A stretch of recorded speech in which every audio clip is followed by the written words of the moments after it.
videos every Monday and Friday. So if you love the tingles, tingles, tingles, tingles, tingles, tingles, tingles, tingles, tingles, tingles, tingles, then please do hit that subscribe button because you are in the right place. Now, before we get started in today's video, a couple of things.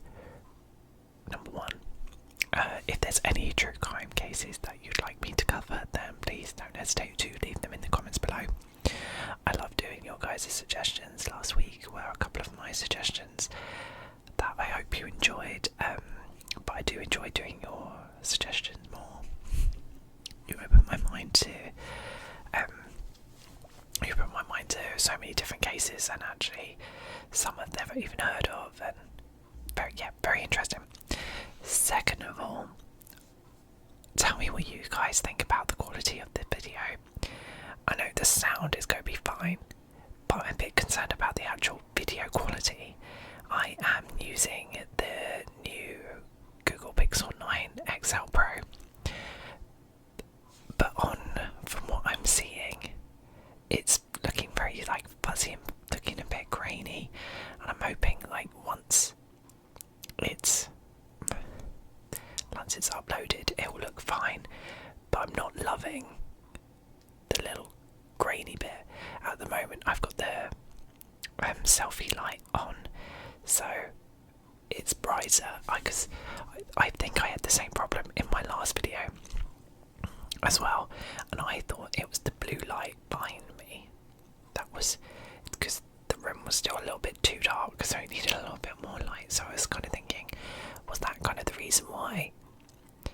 But I don't know, it's bothering me, I'm not liking it, and it's kind of really stressing me out. But for the purposes of ASMR, it's all about the sound, right? I know you guys would like good video as well, but it's not as if my videos are extremely visual anyway, so just close your eyes, don't worry about it, don't worry your little self about it, just close those eyes now, close those eyes. Are you closing them? Are you sure? I feel like you're peeking. Close those eyes, close them good.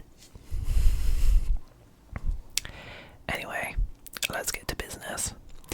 So tonight's true crime ASMR session, we are going to delve into the chilling and deeply complex case of Mikeem Thomas, a boy who at just 14 years old became involved in a series of murders that would leave a lasting impact on his community, I should say. So Mikeem grew up in a challenging environment. His neighbourhood in Cincinnati had long been plagued by poverty, violence, and a pervasive presence of gangs. Many young people in his community found themselves faced with limited choices, struggling with inadequate access to education, job opportunities, and most crucially, positive role models. For young boys like Mikeem, the lure of gang life can be overpowering. The promise of protection, respect, and money was hard to resist. For some, it wasn't even a choice but a survival mechanism. In communities where violence is a daily occurrence, joining a gang can seem like the only way to ensure safety, or at least a sense of belonging. Mikeem unfortunately fell into this trap. Mikeem didn't act alone. He was heavily influenced by older, more seasoned members of a local gang. They recognised his vulnerability, his need for approval, and his eagerness to prove himself. Over time, they moulded him into someone willing to commit unthinkable acts. To them, he was a pawn in a much larger game. Someone who could carry out orders without attracting the same attention as an adult. These older gang members pulled him deeper and deeper into their world, and by the time he was 14, he had been tasked with proving his loyalty through violent means. His introduction to murder would soon follow with chilling consequences.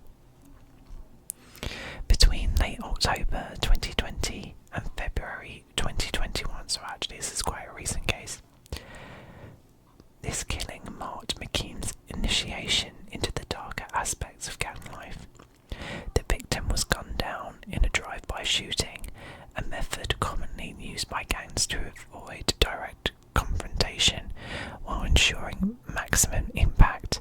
The victim, an older man, had no idea what was coming.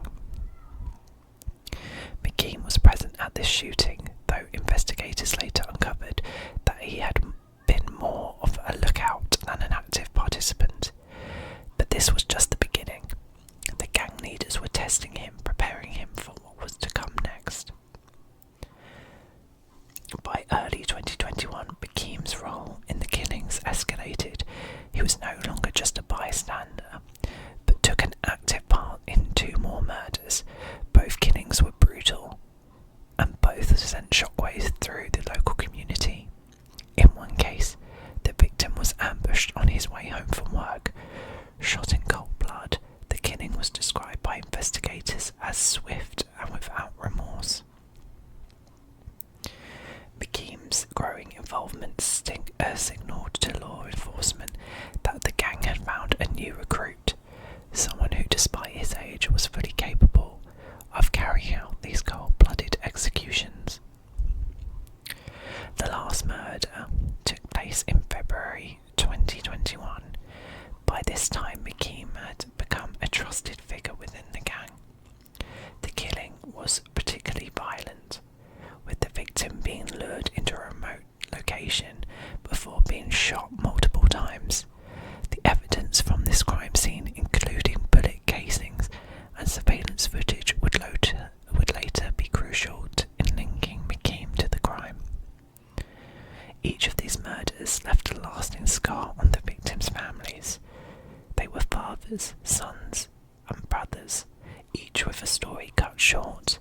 The grief of their loved ones became a central theme in court proceedings. As the bodies piled up, law enforcement increased their efforts to bring the perpetrators to justice. Surveillance footage from nearby businesses, witness statements, and phone records eventually pointed investigators toward Mikeem Thomas and the gang he was associated with. Cincinnati police had been following the gang's movements for some time, but they were shocked to find that a 14-year-old was not only involved in actively participating in the killings. Video footage showed Mikeem near the scene of two of the murders, and ballistic tests confirmed that the same gun had been used in multiple shootings. In March 2021, after months of investigation, police executed a series of raids targeting the gang. Mikeem was arrested alongside several older gang members. His youth caused an immediate stir. How could someone so young be involved in something so horrific? The news of Mikeem's arrest quickly spread through Cincinnati, leaving the community in shock. Parents in particular were horrified that a child could be drawn so deeply into a violent world of gangs. Many questioned how such a tragedy could have happened and what might have been done to prevent it. Community leaders and activists spoke out, calling for more resources to help rescue youth. They highlighted the need for stronger intervention programs, mentorship opportunities, and after-school activities, anything to keep kids away from the pull of gang life. But not everyone was so sympathetic. Some of the community felt that Mikeem's actions, regardless of his age, were inexcusable. They demanded that he be fully accountable for the lives he had taken. So I'm just going to stop right there. So actually this does raise very good points, and this isn't the first case like this out there. There is a need for more support in underprivileged communities all over the world. There's a lot of towns, cities in America that need this kind of support just as well as in the UK as well. And it does all boil down to the opportunities that these kids face. After school clubs, giving them activities, giving them opportunities to develop their education gives them a better chance of not having to fall into these situations where they do, where these gangs do want the vulnerable people. So I definitely see that there definitely is a need for more support in these communities, that's for sure. But on the other hand, this person has murdered people and has been a participant in 3 other murders. So yes, I agree, there is accountability there. You can't just take a life, can you? But, I mean, there's definitely cases out there where some people have literally got away with murder despite the evidence or whatever. But that's another conversation for another day, isn't it? But yes, I do agree that regardless of his age, you've murdered someone. So yes, there should be accountability there. Totally agree. So the legal process that followed Mikeem's arrest was long and complicated. Given the gravity of the crimes, prosecutors faced a difficult decision. Should they trial him as an adult? In cases like these, the law allows for juveniles to be charged as adults, especially when the crimes are as serious as murder.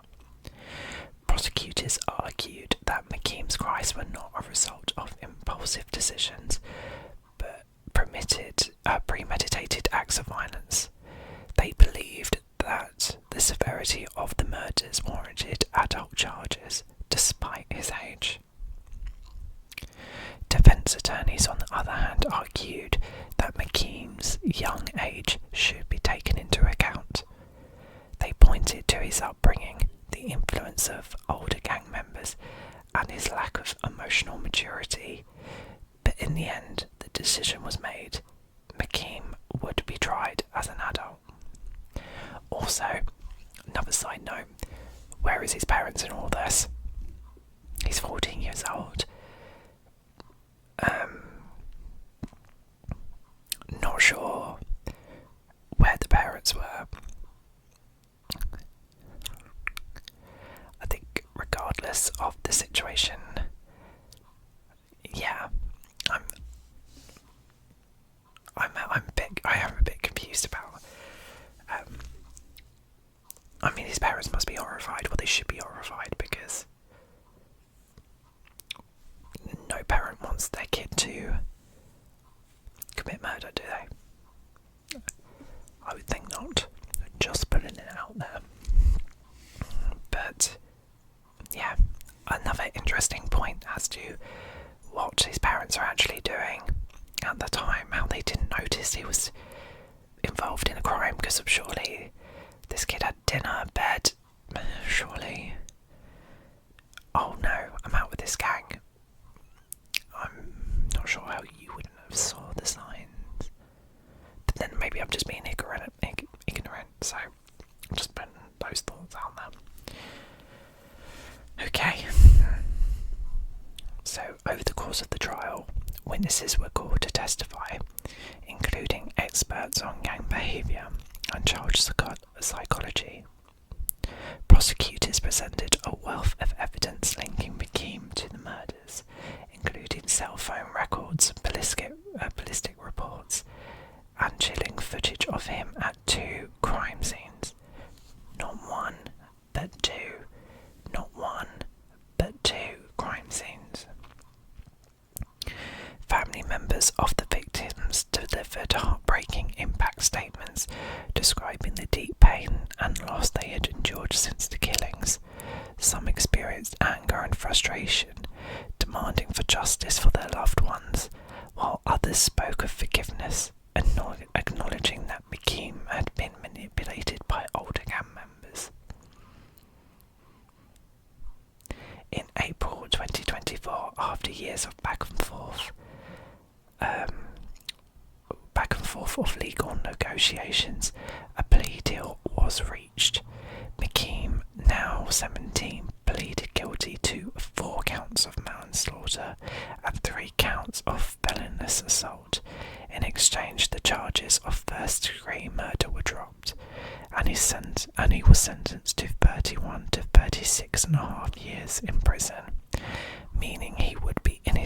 40s before he could be possibly released. Mikeem's story is a tragic one, a child who was swept into a world of violence and manipulation. But his actions also caused untold pain to the families of his victims, who will never be able to forget the ones they lost. This case serves as a haunting reminder of the dangers faced by youth in gang-ridden communities and the long-term consequences of violence.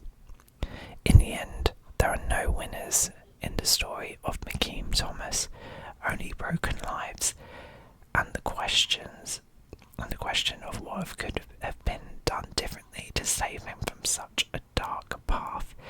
This is such an interesting case because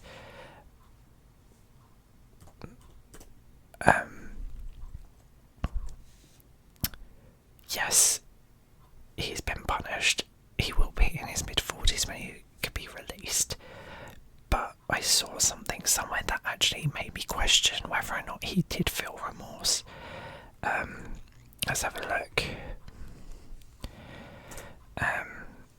That was just like an overall kind of timeline of events. But there wasn't actually a lot of information on this case. But there was something. I mean, is that gonna? Okay, right. Well, that's not what I wanted to see. Let's have a look.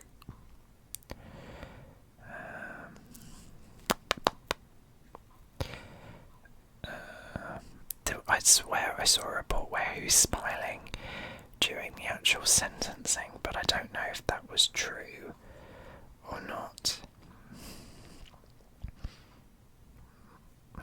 That doesn't say. Oh, damn.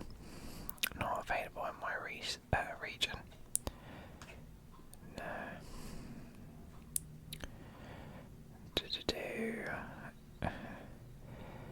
The term agreed as part of his plea deal. He was indicted.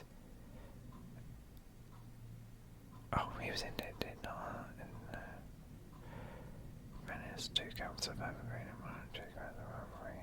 Thomas was persecuted and believed as juvenile. Thomas was 14. Prosecutors say that he was shot and killed his final victim down in the north in February 21 as an audition for getting paid to kill people.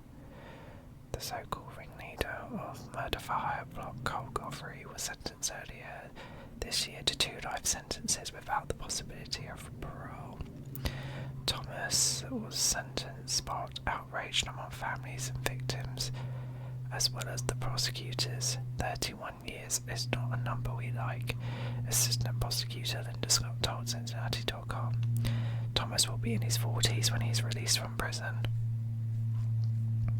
Okay, so I'm not seeing anything to suggest the thing I did see, so that's kind of good, because I would have thought that would have come up a lot if they thought he showed no remorse.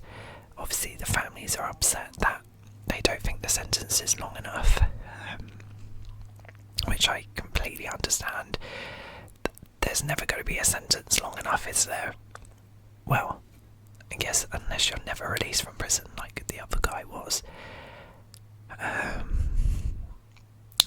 It's interesting. It's really interesting. It'd be really interesting to find out your guys' thoughts. Like, do you think the 31 years was fair? I mean, in taking everything into consideration, I can see why people would think, because he's been manipulated, his age, how he kind of got into a situation like this. I can see why people would want to say that he wouldn't have done it if X, Y, and Z has been in place. And you're probably right. If the right things were in place to support children like Mikeem, so much of this like horrible negative stuff just wouldn't happen. But at the same time, it has happened. So punishments have to be made, have to be given. It'd be interesting. Do you guys think 31 years would be enough? Do you think he should have had longer? What do you think of the case in general? This was a really interesting case, and I'm still kind of going over it in my head. Hope you found it to be relaxing. Hope you found it to be interesting. Don't forget to leave a comment of any other true crime cases you would like to cover, or just leave a comment anyway. I love talking. I love replying to the comments. So, yeah. I hope you enjoyed the video, and I shall see